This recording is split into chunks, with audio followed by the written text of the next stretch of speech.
I am Arwen Hubbard. I'm one of the authors for Lego Amazing Universe, along with Jennifer Swanson.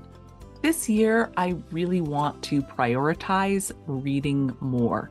I love learning from books. I love what it feels like. I love how much the world opens up when I read. So I really want to make sure that I put time into that. But I think I want to try reading a style that I don't read as much.